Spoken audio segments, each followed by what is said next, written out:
come down to these small differences, but it is absolutely game on the top of the race course. Let's remember the first downwind in this race. Artemis went the way that Emirates Team New Zealand are currently going and gained with the shift of pressure. I expect on the next cross we might see a little bit less than 1, 2, 3 metre lead.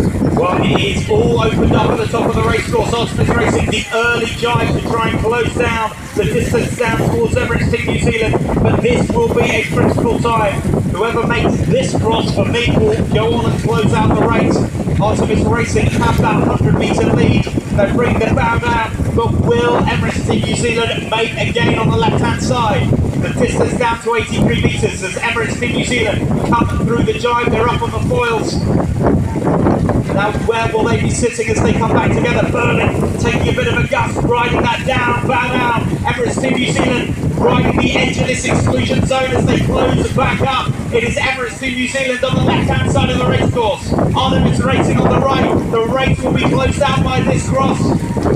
We're on board Emirates Team New Zealand. The cycle's giving it everything. The boats coming back together. Berlin just checking his setup. Where are the boats on the race course? This the final run for the final turn to the finish as well. It is all on Artemis Racing. Berlin giving it everything he's got to try and catch up. Simon van Veldhoven, bronze medalist in cycling, and there's the difference. Artemis Racing have still got it. Yeah. Heading downwind. We like that. But it's still at about 100 metres, and they've changed sides. And now the turn from Artemis Racing, bring their bow down. Now they've got to make everything inch perfect. Hold on to this lead. Outridge across. And the boat set up, I think, probably pointing down at the bottom gate now. And they are closing this out, inch by inch.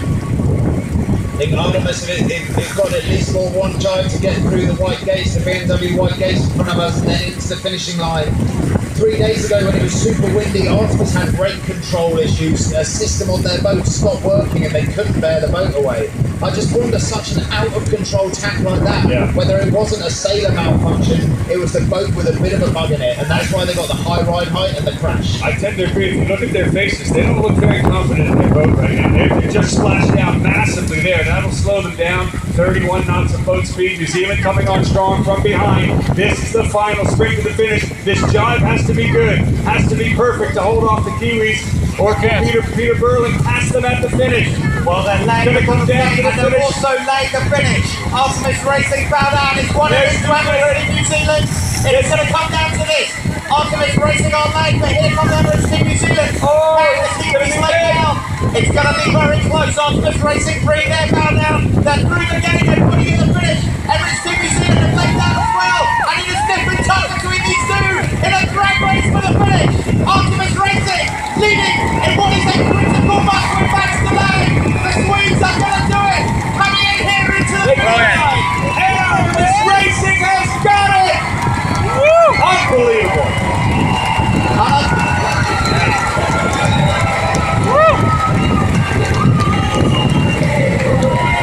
Wow! I mean, it certainly wasn't easy, was it?